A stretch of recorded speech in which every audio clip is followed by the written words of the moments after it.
of displacements and commit to listening, learning, and supporting Indigenous communities. Thank you.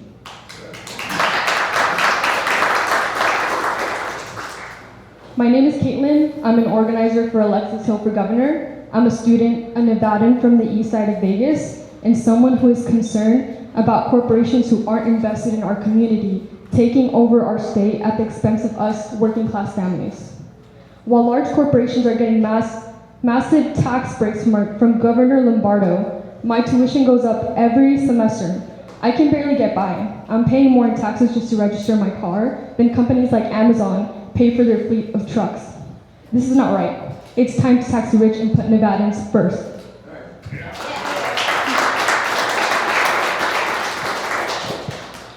I want to thank our community partners and community members, Sierra Club, and Make the Road Action for being here today, and at the front line of these issues deeply impacting our community and the environment. For housekeeping, the restrooms are in the back on both sides. We're going to start with our community partners, and we'll hear from Alexis, and we will have time for Q&A, where you will be able to ask questions and connect with Alexis.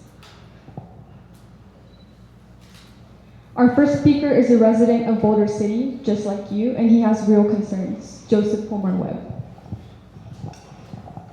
Hello, everybody. My name is Joseph Pomar-Webb, and like Kaitlyn mentioned, I'm a resident of Boulder City. Literally could walk here today. It was great. Just wanted to share a few thoughts. I support Alexis Hill because she's the only candidate bringing real solutions and actually meeting voters where they are. I mean, you're here. Thank you. Tonight is proof of that. As Nevada's next governor, she's not hiding from us. She's here, listening and ready to take action. Small towns like ours are often overlooked, and too often decisions are made without fully considering the people that live in them. Right now, we're already seeing the impacts of data center development in our community and across the country. There are real concerns about water use in our region, and real concerns about how every drop of water is being utilized. We're seeing increased demand on our energy systems, which could lead to higher costs for us, our Boulder City residents. Our infrastructure is being pushed, and the pace of development is raising serious concerns about whether our community can sustain this kind of growth long term. What's most frustrating is the lack of local input. Residents feel like these decisions are being made without us, instead of with us. This leaves people feeling unheard, disconnected from a process that directly impacts our daily lives here. This isn't just about policy, it's about quality of life. It's about protecting the character of Boulder City, ensuring responsible growth, and making sure our community remains a place where people can thrive. We need accountability, we need transparency, and we need leadership that puts Nevadans first. And that's why I'm supporting you, Alexis.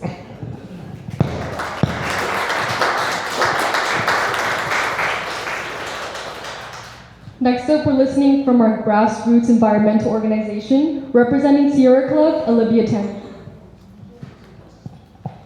Hi everybody, thank you all so much for being here. My name is Olivia Tanager. I'm the executive director of the Sierra Club Toiyabe Chapter. We're the state's largest grassroots environmental organization. We cover all of Nevada as well as Tahoe down through Death Valley in Eastern California. And we've been the leading organization calling for data center accountability in the state of Nevada. We've been monitoring this issue for several years, but really we got very deeply involved because of folks like you who showed up. I remember I got a call about a year and a half ago from a community member up in Reno when the first ever data center was proposed and came before the Reno Planning Commission. The community member was very concerned because we didn't have any rules or regulations on the books in the city of Reno for data centers. In fact, the word data center was not mentioned a single time in local code. So this community member was concerned about how decision makers were making decisions about this new type of development and land use. And we started demanding answers to that question. And what we learned terrified us. Data centers have outsized impacts from any other type of development. Their impacts touch everyday folks very regularly. And so I wanted to kind of walk through all of the impacts the data centers have and what we've learned and what we're proposing as we move forward in this conversation. So our top priority is making sure that data centers pay their own way. It became very clear to me early on in these conversations that there is a real possibility of cost shifting happening. I know folks' utility bills keep going up and up, and that's something that we hear from our members every single day, that they can't afford their utility bills. Particularly down in southern Nevada, folks are paying hundreds of dollars a month for their utility bills. We have dozens and dozens of people in every neighborhood who can't afford to keep their lights on. We get those calls every single day. And so the more I learned about the issue, the scarier it became with data centers. I want to be clear that we don't have any definitive proof at this time that data centers are 100% cost shifting onto residents, but there's a very real likelihood that that is happening.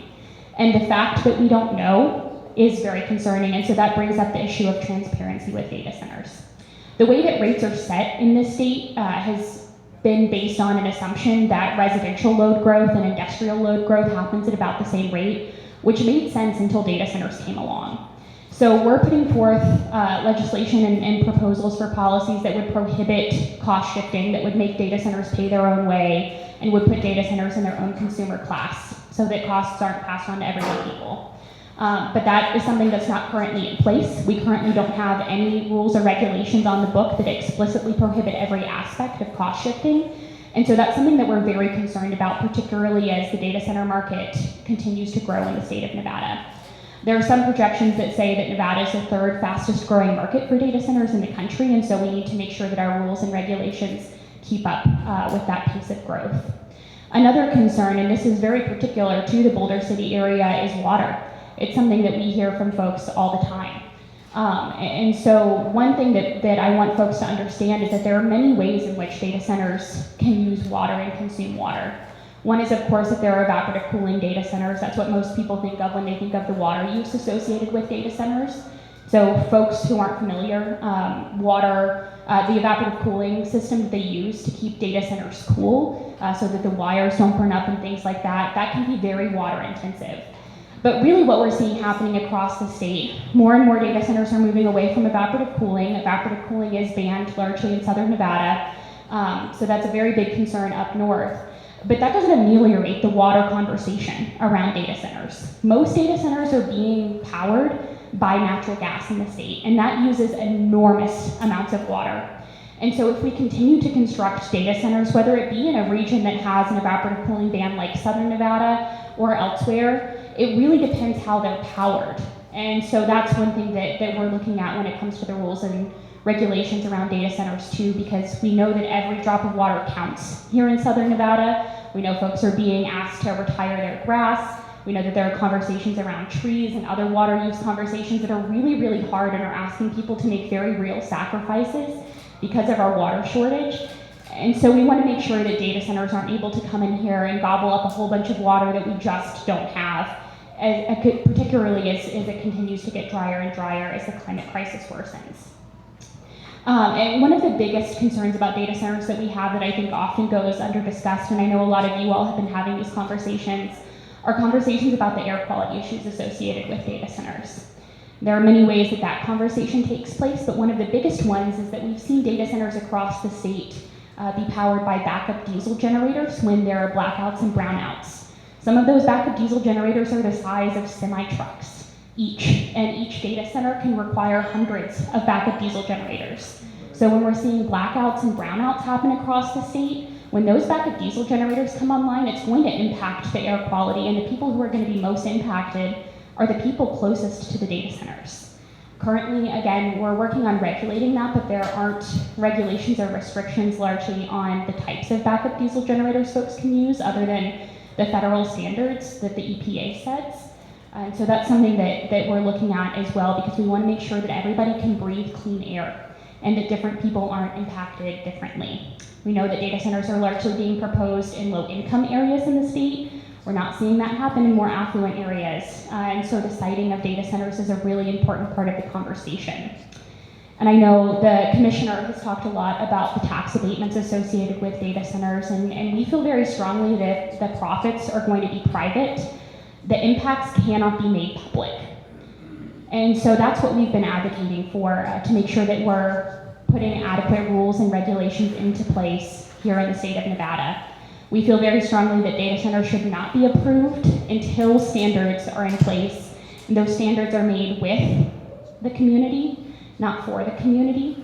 And really what we're seeing across the state, and I can feel it in the room tonight, is that this is not a left versus right issue, it's a top versus bottom issue. So we're trying to work with communities like yours all across the state to make sure that we're bringing these conversations and your perspectives to different governing bodies and putting good rules and regulations into place so that some of these concerns can be addressed head on before the impacts become widespread and start to have really detrimental impacts on communities across the state. So those are some of the biggest things that we're concerned about. And really, you know, there are data centers of every size that are popping up across the state. And one of our big concerns is death by 1,000 cuts, right? If we're not regulating data centers and we're putting in a data center here, a data center there, you know, a data center elsewhere, eventually those impacts are really going to start to add up and communities are going to start to feel those more and more. So I just appreciate you all being engaged in this conversation. It's a really time-sensitive conversation. I think it's the largest natural resource issue in our state right now in more ways than one. So it's a time-sensitive conversation to have, and it's a conversation you all should have with the folks who represent you. And if you don't like what they say, you should consider that when you go to vote, both in June and in November. So thank you all so much for being here tonight.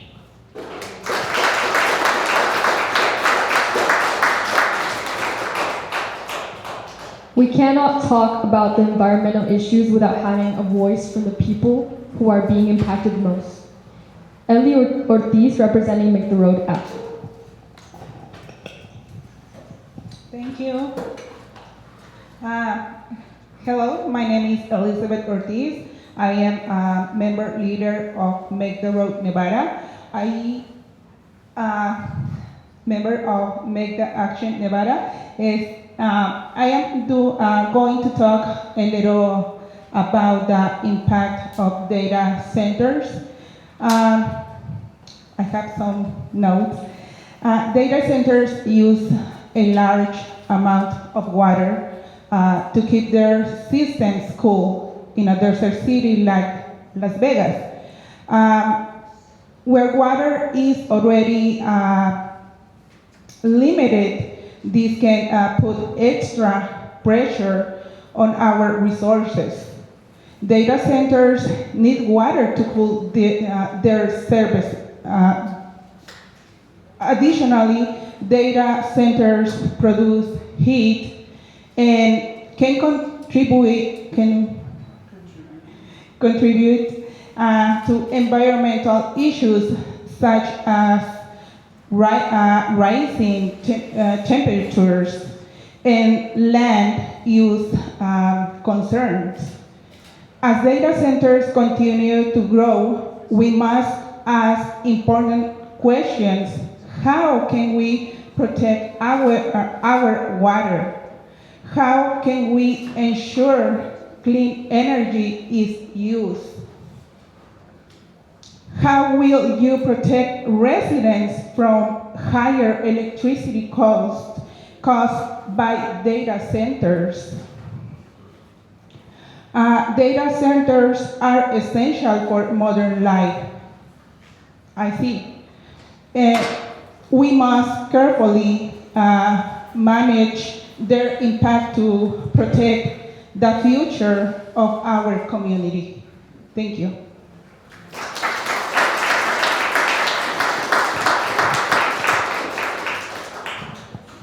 The reason why we're here is because we care about this community. And the only candidate listening and has the strength to do what is right, our next governor of Nevada, Alexis Hill. Thank you.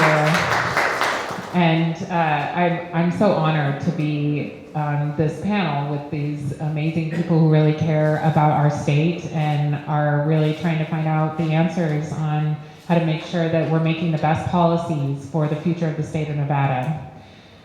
A stronger governor's office is necessary to protect Nevadans from being taken advantage of by large corporations constructing new data centers. Data center initiatives have created artificial economic advantage for companies building these in Nevada, while not protecting consumers and residents from the negative effects and impacts to our water and our energy costs. Governor Lombardo and Attorney General Ford have failed to protect Nevadans from negative influences of the growing data center industry. Leadership from the state of Nevada must address regional impacts of data centers that have caused local governments, and local governments are not able or well equipped to manage these. As a county commissioner, I can tell you that because what Olivia was talking about happened in my county, and we were not ready as a region. Having those regulations and direction from the state would have been very helpful for us. Leadership, I am the only candidate for governor who is willing to take on these corporations and make them pay their fair share. I want to tell you about some of the policies that I want to put in place during the first legislative session that will happen in 2027 after the election, because you deserve to have a governor who actually has a plan on how they want to take care of these data centers and not talk about them in generalities, to actually have a plan to make changes on the policy level. I would initiate an executive order to stop all new tax abatements for data centers under construction. Nevadans have already spent over $400 million in taxpayer funds to incentivize an industry that does not need handouts. We must make that change immediately. I would also initiate an executive order to review the impact of existing data center operations on our water use and energy prices. You heard about this from Olivia. We do not know the impact, and certainly the statewide impact of data centers, and we are seeing them all throughout our state, and we need to understand these real impacts. During my first session, I will establish a state permitting process to address regional concerns, which does not exempt data centers from local permitting requirements, but ensures that local jurisdictions have the proper guidance on how to regulate data centers, and so that they can do it legally, which is a major concern that many local governments have right now from data center construction. During my first session, I will prohibit evaporative cooling systems for data center construction. This is a Northern Nevada issue, but it is a major issue in Northern Nevada.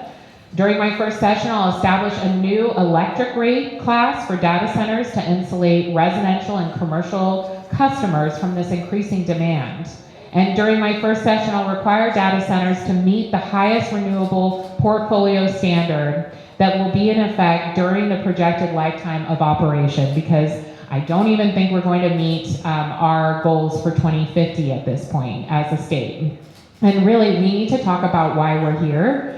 The reason that local governments are so eager to put data centers online is because we abate all of these corporate taxes, and local governments need a way to fill their coffers.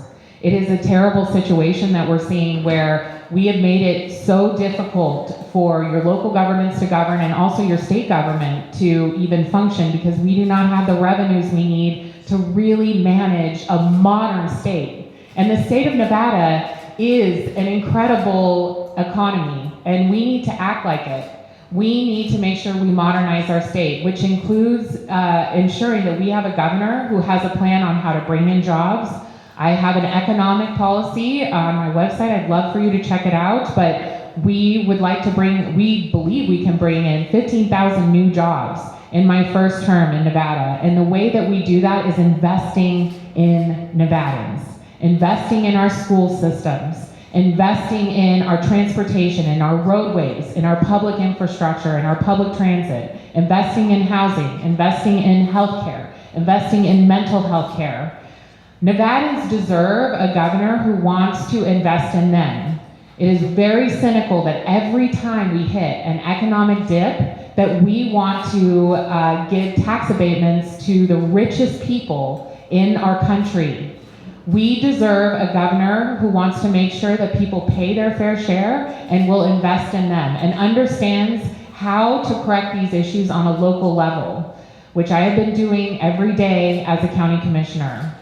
I'm really excited that you're all here, and I want to hear your questions and concerns. We are talking about data centers in general. I I certainly would love to hear your concerns about the data center coming up, but I'm not on the city council. I can't address the particularities any more than reading a newspaper, but we will try. But we want to hear your concerns and questions, and we appreciate it. So we'll start with questions. All right, we have a gentleman in the back.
An 88-acre data center to a urban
Thank you for that. And I want to applaud you for your activism and for organizing your community. That's amazing. And I know it's a lot of work. And yeah, I appreciate your leadership. And that is why I want that executive order to study them immediately. I hear you. I mean, I would align with the Sierra Club on whether we know what these impacts are. We've got to make sure that we're permitting them properly. So a pause on permitting would make sense. So I hear what you're saying. Thank you. Yes, sir, in the very back. Yes, sir. Hi, my name is Steve Armstrong. I'm a relatively new resident of Boulder City. I came about 8 years ago. I've lived the last 35 years in the around west in the deserts. And I really appreciate the fact that you're running for office.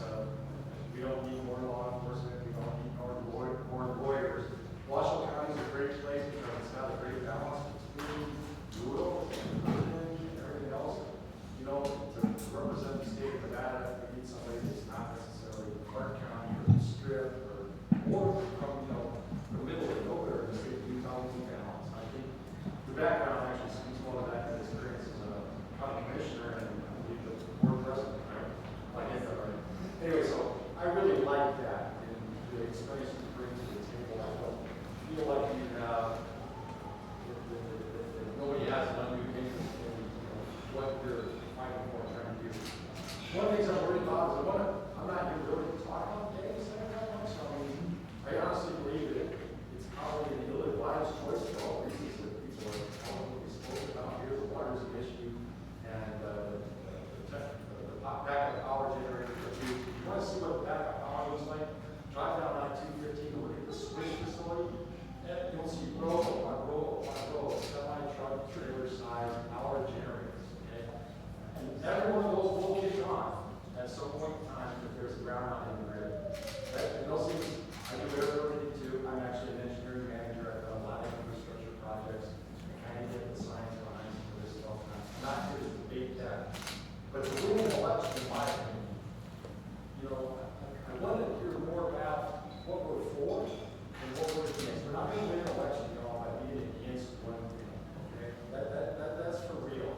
You might all feel that way, but we got to provide a good alternative to that. So one of the things that's kind of near and dear to my heart is that there's a report that's published every couple of years by the American Society of Civil Engineers, ASCE, and it's called the Infrastructure Report Card. And they go and they look at the condition assessment of all of our infrastructure, that being our drinking water systems, our wastewater systems, our roads, our bridges. They drill down into parks. They look at stormwater systems.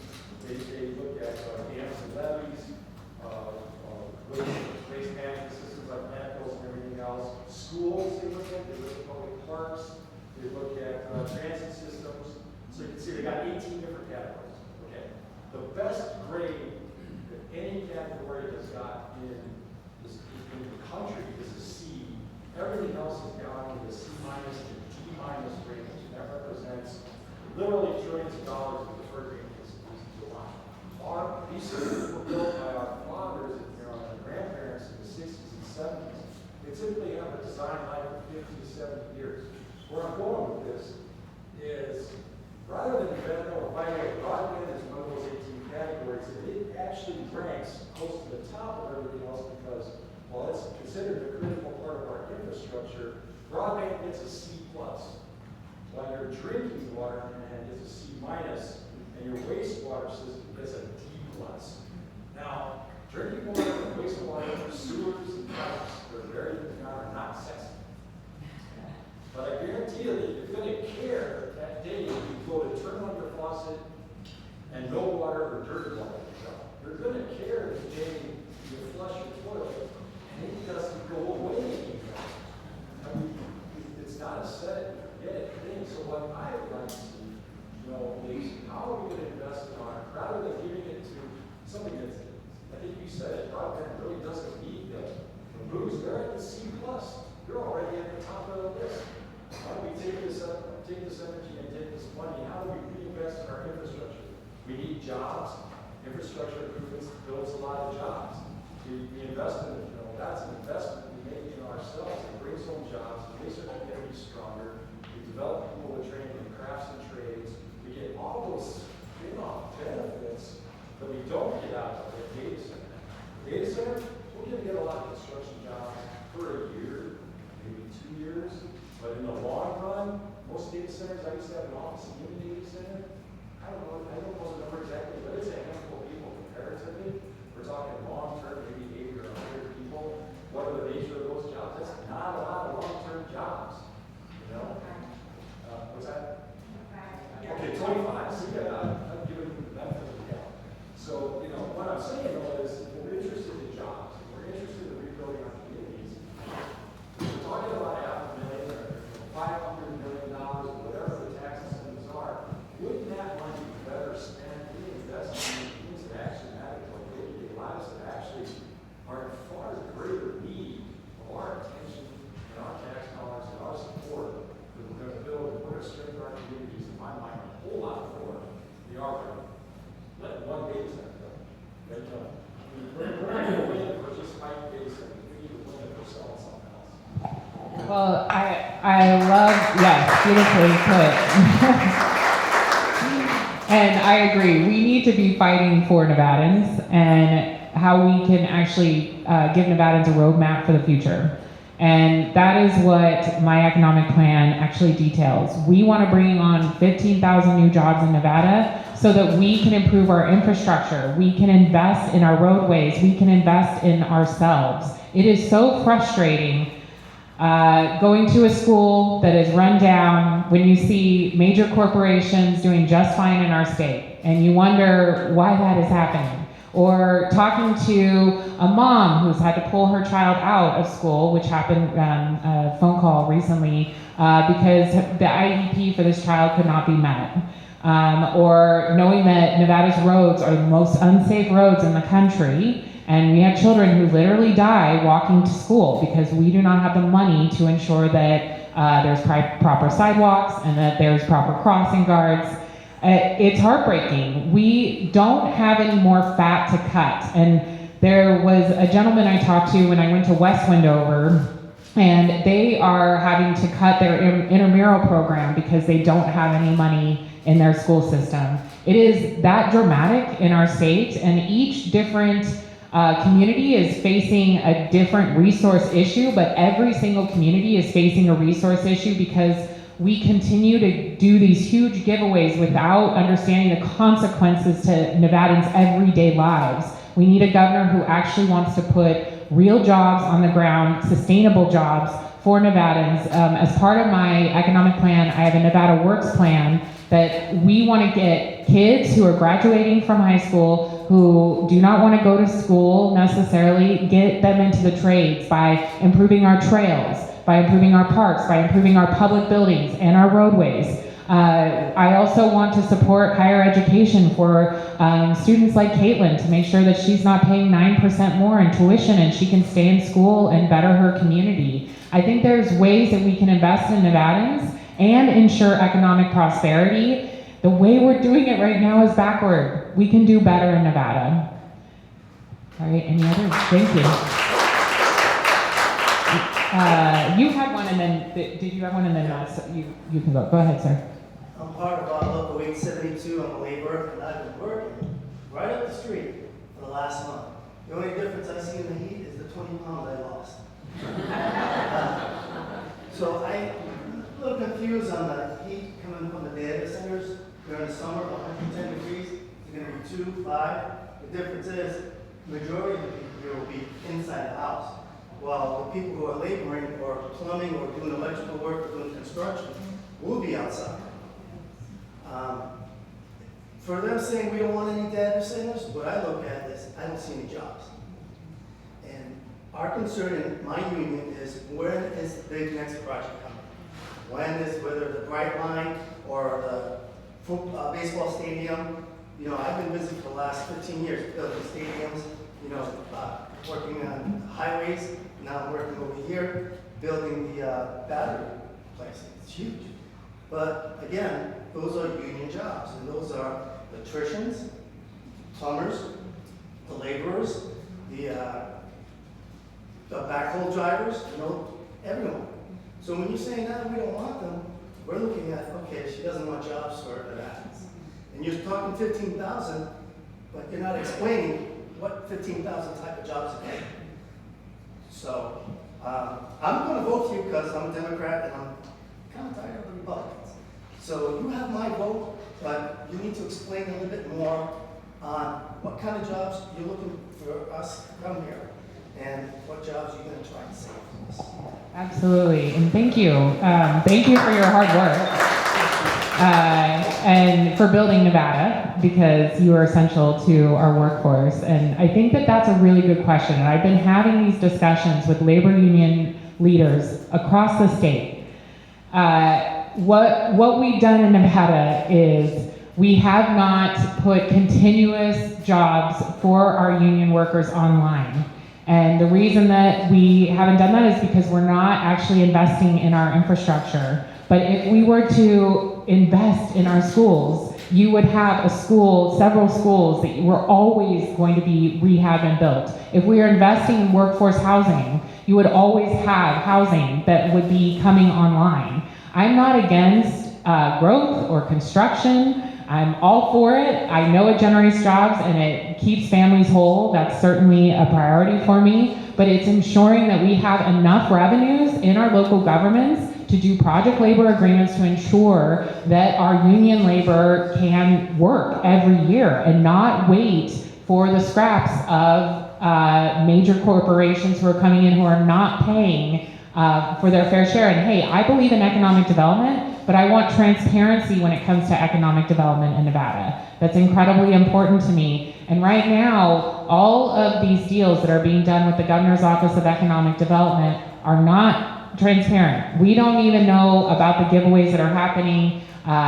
The media can't even get the proper information. So I think that it's really important that if we're going to push back, and I hear what you're saying, you know, we're going to push back on these potential jobs, that we have a solution for other jobs that should come online, which also improve Nevadans' lives. So that is my plan. I do believe we can continue to have incredible growth and reinvestment in our communities if we invest in our infrastructure, because those are also great paying union jobs if we do them right. But thank you for the question. It's a great question.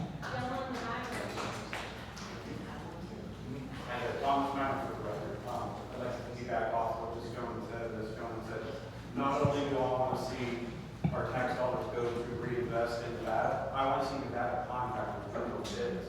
What good does it do when a Utah contractor comes in the scheme and takes jobs away from us? Well, how do we ensure that Nevada tax dollars go to Nevada contractors?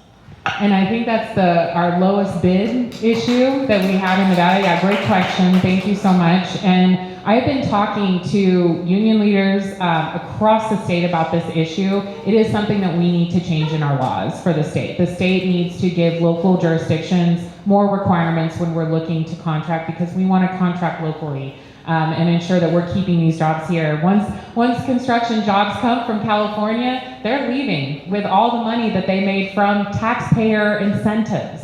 It's wrong. It should not be that way. Go on. Yes, sir. I'm a retired construction worker. A year in, I spent 25 years in the industry. So I'm concerned about my fellow brothers and sisters. They have jobs. Right. That's what I'm concerned about. And investing in Nevada with Nevada contractors, well, it's just what people are working. And when people are working, the problem seems smaller. Absolutely. We want to keep people busy with work. Absolutely. Thank you, sir. Thank you. Yes, sir. Sorry, she was next. Oh, okay.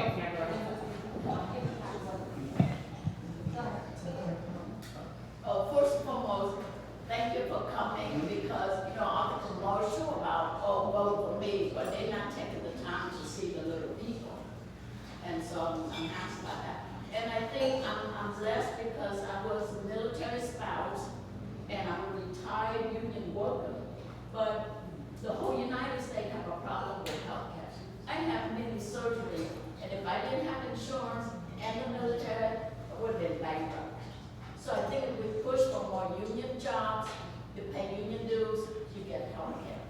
Because, you know, we all need healthcare. My son and my daughter don't have them because they couldn't afford it. So we need more union jobs and then affordable housing, which you said we're going to, because they can work and they can't barely afford to pay their rent and they can't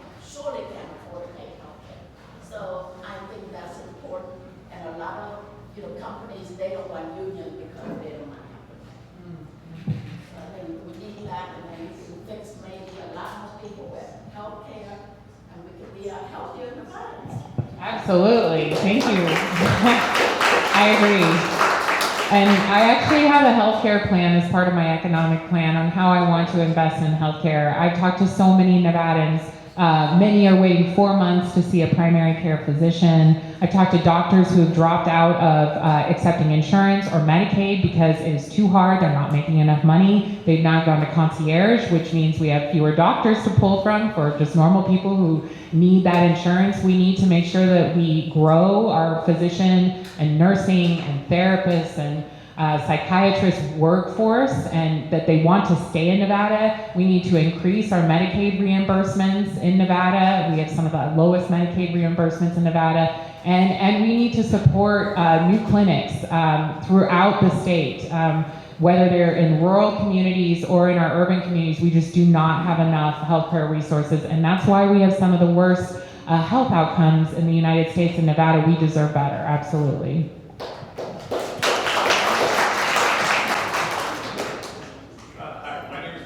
I'm a resident here of Boulder City as well. And I can appreciate you coming and making this political stop and making a campaign stop because you want to be governor. We all understand that. But as somebody in the panel said, this data center is not a Democrat or Republican issue. It's a Boulder City issue. It's a residence issue. And I think we need to focus on that. And even though everybody on the panel had their opinion on the data center, I think we all want to hear answers on how construction is going to be handled, how the environmental impact is going to affect the city, how the financial issues are going to come into play. There's just a lot of issues that will affect the residents of Boulder City that I don't think the panel has the answers to, but I think you as a candidate might be able to put together people that have that knowledge and understand how directly construction issues are going to have, the financial issues, the taxpayers issues, the environmental issues, all these. I think that's what a lot of us came to here is give me some answers on how this is going to affect me as a resident of Boulder City. And that's all I'm asking of whether you as a Democratic candidate or a Republican candidate, I don't care who's sitting up here, give us the answer that we want to be able to logically and informatively have a vote on whether we want this data center here in our community or not. And that's, you can address it in any way you want, but I think that's important to us residents. There's a real lack of transparency with data centers in Nevada, and that's the big issue. I hear what you're saying. I'm sure your city council wishes that they could give you like a package of information. Giving everyone a benefit of the doubt here. Can I interject really quick? Sure. You're absolutely right. I mean, maybe we don't know. Maybe they want to keep this a lot secret, but I think our city council or anybody else should probably put their feet to the coals and say, hey, give us information or we don't give you the permit to build. And city council should be firm on that. I mean, that's what I should. I'm surprised that city council's not here. I hear what you're saying, and I think that's where the Sierra Club has been pushing for a pause, a moratorium, whatever you want to say until we have the data. But go ahead, Olivia. Yeah, so I did want to let everybody know that we have not been able to fully evaluate the project for Boulder City yet. I have looked at it, but this is something we've been doing for communities across the state when data centers are proposed in communities. We've been working with communities to understand and try and help folks understand what the exact impacts will be. One thing that I feel very passionate about is we know there are a lot of impacts from data centers, right? Like a lot of the things that I talked about and other folks have shared. But we don't want people to be afraid of things that aren't real. Like we see sometimes false information perpetuated online. Sometimes people will be like, my utility bills are $500 because of data centers, and we know that that's not true. So anyway, I tell you all of that to tell you that our folks who have become experts on this issue and how this issue impacts Nevadans locally are looking at this, and we are going to supply our analysis of the project to the community before what I now understand is going to be the May 20th Planning Commission meeting.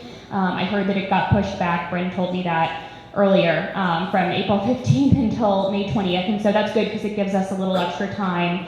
And we do have regulatory attorneys who are on staff for the Sierra Club who are also looking at the project, so we can get a full, complete understanding of at least the information that has been made public to us, and see what we can come up with that will help you all be more informed about the project coming up.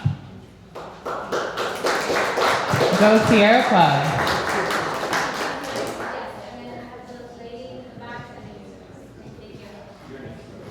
Hi, my name is Kaitlyn. I'm a new resident of Ortiz since 2024.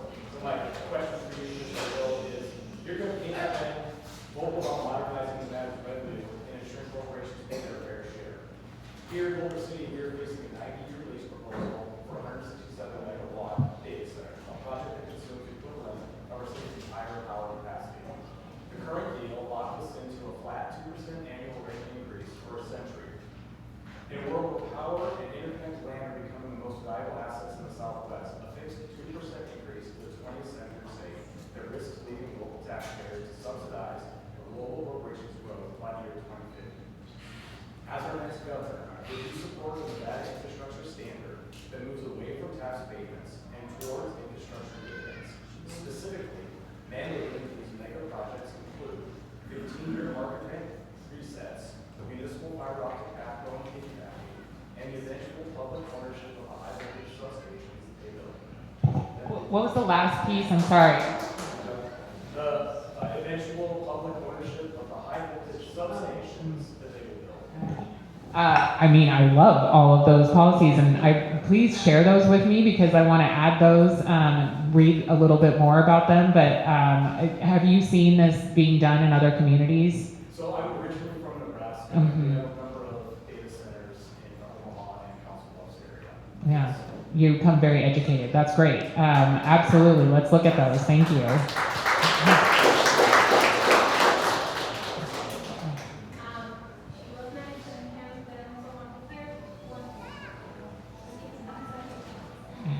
Thank you so much for being here today. I just wanted to say real quick to the Boulder City residents, we've been told that it's really far away, the data center. Actually, it's about 3.4 miles from the Veterans Memorial Park.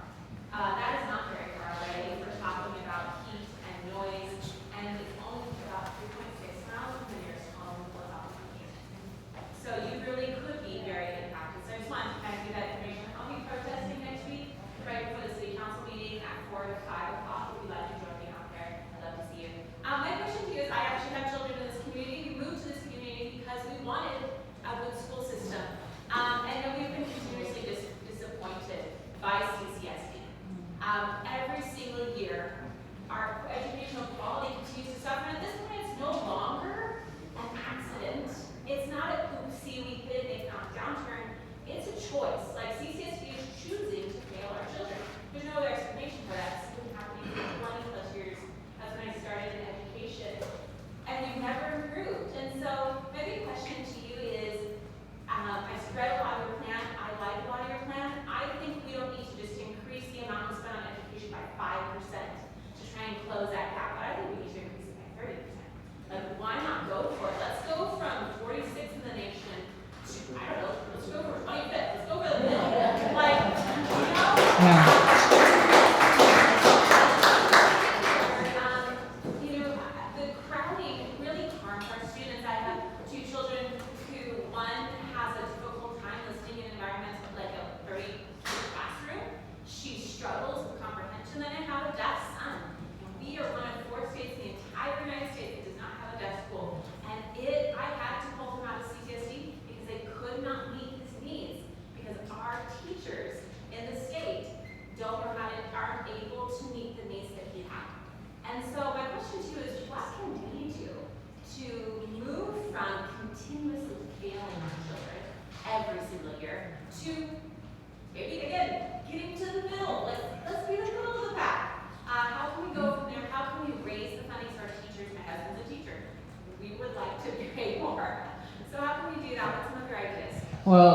so sorry that you had to pull your son out. And I know I've talked to a lot of disability activist attorneys about this issue. It is especially that we do not have a deaf school. We need one in the South, we need one in the North. That would be definitely a priority for me as governor. But, and I'm sorry that you're having to find other resources. I literally just talked to a mom about this who had to pull her son out, same reason, he's not deaf, but due to his disability, his disability could not be met in the classroom. I have a plan on how to get us to the middle. I'm not talking about gold-plated schools. We're 48th in per pupil funding, and it's actually the legislature's plan. They put this plan into effect. Well, they haven't done anything about it, but they looked at it. Several sessions ago, the Committee on School Funding said you need $2 billion in the next 10 years to get to the median per pupil funding in Nevada. I want to speed that up as your governor and make sure that we're investing in our kids. They are our future. My daughter's about to go into kindergarten next year, so I feel ya. And we need to make sure that our teachers have the resources they need, that they need additional teacher aides. And we're seeing, because parents are pulling their kids out of the school system and we have a per pupil funding, that we are losing teachers. They're looking at having to lay off teachers or move teachers to different schools when we need more teachers, not fewer teachers, smaller class sizes. I spoke to a kindergarten teacher who has 40 kids in her class in Clark County. And she has no teacher aide, and she has no prep period. I said, how do you do it? She said, I pray. And I'm like, you need more than that. You need more than that. I'm so sorry. So I hear you. I think that what we need to do is actually elect people who are going to talk about taxes, the big nasty word taxes. I'm not talking about taxing you. You pay enough. We pay some of the highest sales tax, gas tax, and vehicle registration taxes in the nation. So every time that there's a missing need for a project at the state level, they're like, we'll just tax the people because, but instead of actually looking at changing and modernizing our tax structure, there's a huge loophole in our tax structure that allows for corporate ownership of homes. They do not pay on their investments. So that's billions of dollars that we're losing from the state coffers. I've outlined ways that I like to raise revenues. There isn't one magic bullet that's going to do it because we are so behind and we are in such dire need of support. And the Biden administration flooding our state with money actually helped ease us and make us think we're okay. But this next session is going to be a cut session when we have nothing else to cut. So we need to bring gaming, mining, to the table. We need to talk about higher taxes for corporate ownership of homes. We need to talk about taxing corporate EV vehicles, those Amazon trucks. They're not paying for their EV or for the usage of our roads. So there's many ways that we can look at increasing taxes that don't affect you and me, but that will help with investments in the schools, and we need to do that urgently. So I hear you. Thank you.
Great question.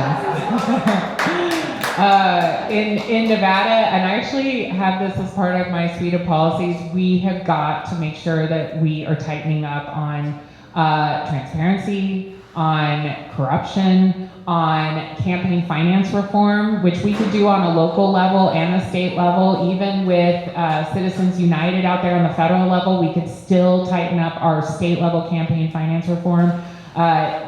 We do need a stronger ethics commission, and also the AG's office is someone that you can report corruption to as well. And so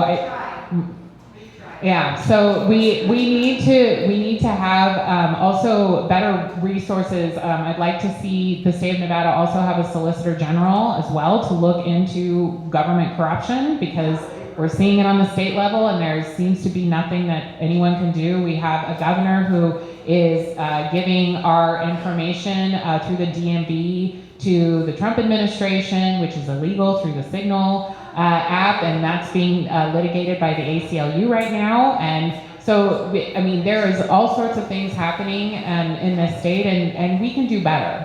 I'm sorry for your frustration, but we just need to make some systemic changes and modernize our state.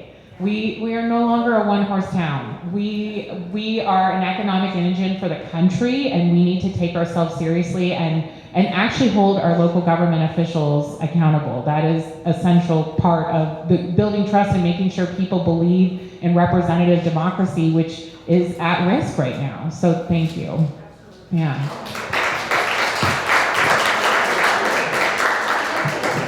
Hi, my name is Peter Culkin.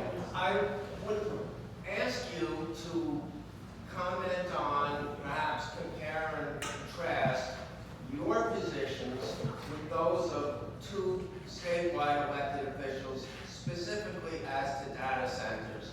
And of course, the two officials I'm talking about are the governor, Lombardo, and the Attorney General, Ford. Thank you. Thank you. The governor just posted, I think like a week ago, about how much he loves data centers, so check out his Facebook page. I don't know where AG Ford is at on this issue. That's why I've asked for a debate numerous times, so that voters have an opportunity to compare the candidates on real questions from real voters. And so I've challenged AG Ford to a debate. I'll be going out and doing it myself on May 14th. So check out my event page, and you can come out and ask me questions if he chooses not to come. But I think that we need to know where our elected officials sit on these issues. I am incredibly transparent. I've lived my public life that way as a county commissioner, and now running for governor. I want you to know what I want to do. That's why my website is full of policies about changes I want to make on the state level, and you'll look at my opponents and they have very little. Has Ford brought any litigation against any data center anywhere in the state? Not that I know of, and my big concern is that the consumer advocate is in AG Ford's office, and the consumer advocate should be going to every GOAD meeting, Governor's Office of Economic Development, and seeing how these deals that they're making, are they benefiting Nevadans, or are they actually taking away from Nevadans' quality of life and taking taxpayer money and using it to enrich themselves? So I think there's been missed opportunity in the office for sure. Just to add on to that, the Bureau of Consumer Protection gets a very small funding and has a very small staff, and most of their time, not all, is spent dealing with the PUC and NBE and electric rates. So that function needs to get more money. There's a secret tax and there's utility bills that funds the PUC and the PCP. The PUC gets 75% of it,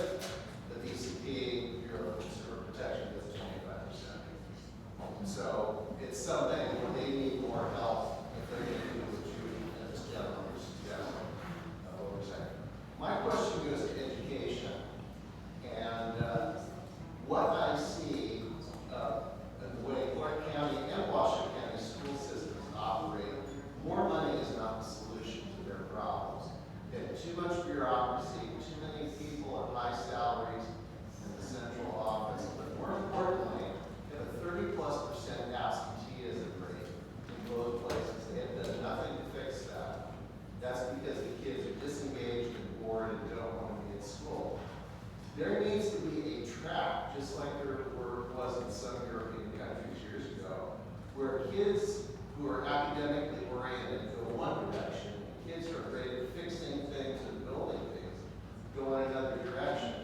And the problem with the technical academies we have, specifically in Clark County, is they have all these academic standards that the kids can't meet.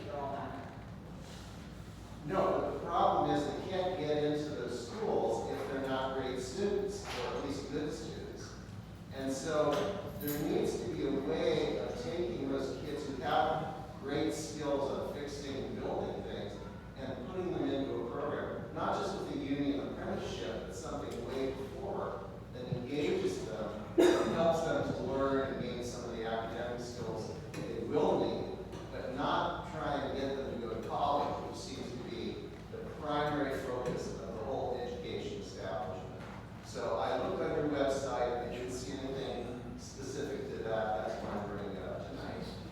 Thank you for that. I will tell you, when I was in third grade, I was not meeting reading standards.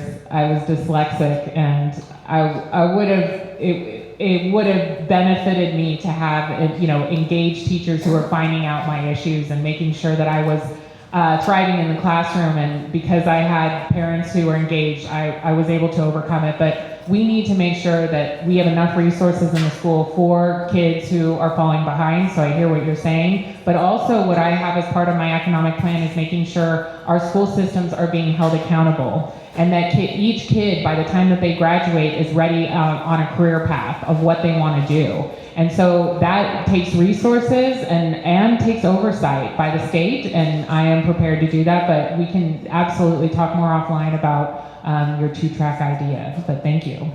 Mm-hmm.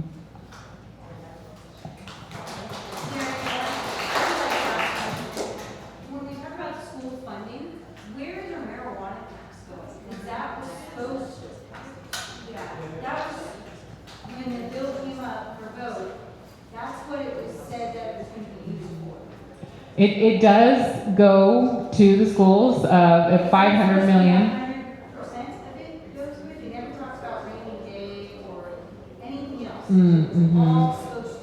Right. Yeah. So this comes up a lot with folks, and they're not happy because they feel like there's been some game playing with those funds. I can definitely dig into that issue and find out if that is the case. But I'll tell you, even if all of that money went to the schools, we still would have a deficit because we just do not have enough revenues going into our school system. But yes, certainly I think that there needs to be some cleanup on the state level to make sure that the money that we sold to the taxpayer is actually going to the right place. Do you know roughly how much a year, because I know it's increasing every year between the lounges and everything that they acquire each year? It's actually gone down, believe it or not.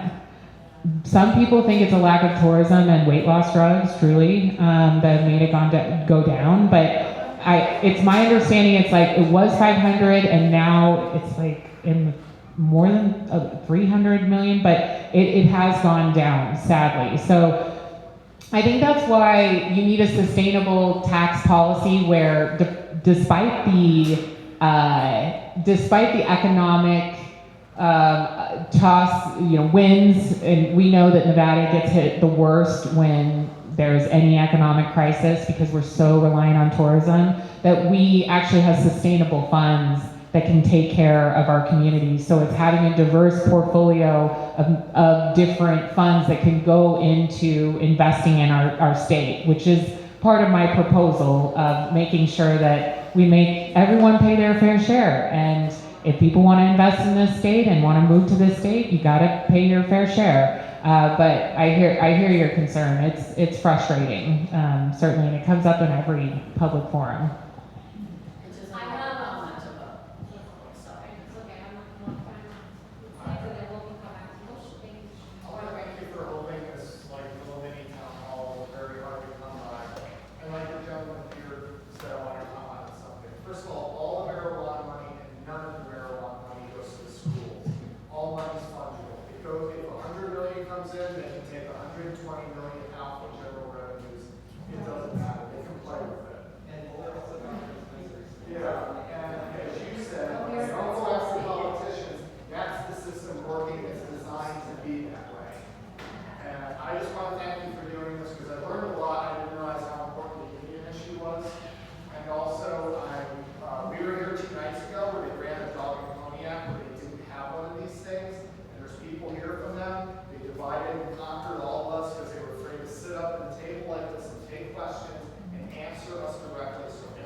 everybody could contribute. And I think you need to do the moratorium on these data centers until you get a set list of questions that all have to be answered before you cite one in a specific place. And if you're not, if every one of them's different, you're playing whack-a-mole. A list of questions, the environmental, the jobs, all of it, the water, the whole thing. Well, everything falls under the water.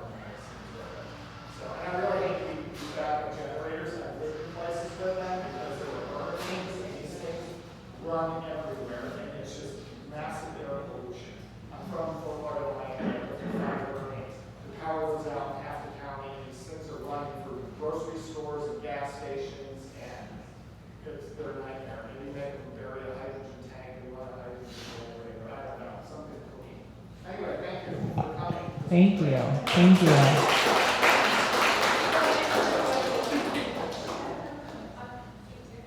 Just want to make it, maybe, with the money from school, maybe if we have less superintendent who gets a huge paycheck and does nothing. Maybe that we have more money from school. Because I have to deal with them. They're never available. Thank God my kids are no longer in school, the grandkids are not in school. We don't need to be paying them. Hi, I'm Sharon Green, a new resident here, a little over here to Boulder City. But I've lived here for 22 plus years in the state. And when my kids were in school, I had a lot of problems. The old problem is still the problem. So whatever the schools can't use, the money that was allocated went to the general fund. Well then, whoever the governor or whatever the needs are, they keep siphoning it off and it never gets reallocated to the schools. Yeah, it's suctioned out. So the problem is there any way to deviate, or is there any way to put an amendment in for the state, or any way to be able to take that money that was originally allocated for the school, for the IEPs, for the teachers, for their health care, for all the issues that they have with the school system. My kids now are out. I had to pull my daughter out and put her into a charter school because they were sitting them on the corner, 3 little girls who were where they're supposed to be because the other kids couldn't even read or write at their grade level. It was so bad. And so I was like, you can't just sit her out, she's missing out. So I pulled her out and put her into charter school. I've done everything that I went to the school board meetings. I was there wherever the parents are now. And thank goodness, both of my kids, my son had an IEP. He's a nurse now. No thanks to the school system, is because they would fail him. And then he'd have to go to summer school where there was 5 or 10 kids in class and come out with A or B. Because he's smart, but he had 50 kids in his class. And the teacher even came to me and she's like, I can't help you. I have no time. I have to teach 50 kids and I have no help. And so we need to help our teachers, number 1. We need to pay our teachers, number 2. We need to make sure that their health care is funded because they do cut their health care. And we need to make sure that we're actually getting that money back and not taking it away from the school system and actually putting it in where it needs to be for the kids and schools and the infrastructure and everything. Is there any way that we can incorporate something to help it from going to the general fund? Thank you. Absolutely, thank you. And if we were to make some of these tax changes need to go to the voters, and so there are ways that you can ensure that these taxes go in the right place. Additionally, the legislature, the first budget that they approve is the education budget. And so before they can leave that building, they've got to make sure they're allocating to the education budget, and that is where I want to ensure that we are properly funding our schools on day one, and make sure that the legislature is enacting the right taxes to take care of our communities. So I completely understand what you're saying, and I think that we can put those kind of safeguards in place, absolutely.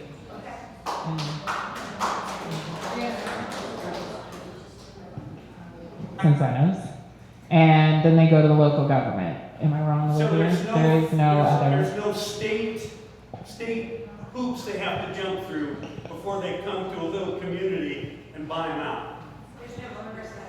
So that's true. There's very little oversight on some of these projects, but there are a couple of hoops that sometimes they do have to jump through at the state level, which is, it depends on the project, right? And so if they're having to secure water rights, right, that has to go through the process to secure water rights. If there are going to be discharges and impacts to water quality, then that has to go through the proper permits. If they're building out these backup diesel generators, that has to go through local public health district. And usually through the State Department of Environmental Protection. So there are some checks elsewhere, but what we've seen is because this industry is so new, no level of government in our state has adequate rules and regulations for the industry, right? And so we're kind of making stuff up as we go along, and we're seeing for local governments, because they need the revenue or because they're being gaslighted by developers or whatever the case may be, they're looking at these things with stars in their eyes and dollar signs in their eyes, while local residents are bearing the brunt of the impacts. So it's a really big concern, and what my organization has been fearful of is that if we don't have those standards and regulations in place, then we are going to get the dollar store data centers, is what we're calling them, the data centers that are worse actors in our communities, the data centers that maybe aren't as great to work for employers or for employees. So that's something that we're really concerned about, and I, not to scare you all even more, but one of the other things that we're seeing happen is data centers will go through a full regulatory process and will put bids in multiple communities, and sometimes those projects don't even materialize. And so we're seeing data centers put bids in Virginia, in Texas, and in Nevada, and because there's no transparency, folks might think that those data centers are going to come to fruition, but they might not. And so that's a big issue for local governments to consider too, when they think data centers are going to be the answer to all of their problems. Sometimes the data centers don't even materialize, but then we've spent, tons of money, of public money, holding these forums about a project that's not even going to come. And one of the concerns is building out energy generation for projects that don't even materialize. So there need to be protections in place, and hopefully that answers your question. Yeah, learning. Right. It's not a positive answer, but that's why we're here discussing what the future could be and how we need to improve it, and how Nevada needs to modernize and grow up and realize that we need to protect ourselves. We need to ensure that we have the right regulations in place, and that's what we're talking about tonight. And I just appreciate everyone for coming out. You all have precious time. You all have family members. I am so admiring all of the Boulder City organization that you've put together to make sure that you galvanize your community and ask for better. So congratulations on that. And we want to continue the dialogue. So what's next? I hope you'll continue to follow me and come to public events and ask questions and be an informed voter, because June is coming up. That is the Democratic primary. And May 23rd is when early voting starts. You're going to get your ballot in the mail before then. So we want you to make the right decision. And I just appreciate you taking the time to be an informed voter, to ask the hard questions, and to engage with me and this incredible panel on our thoughts on data centers. And please continue to engage with your community, because that's what community is all about. That's how we are built stronger. I'll have Kaitlyn wrap it up.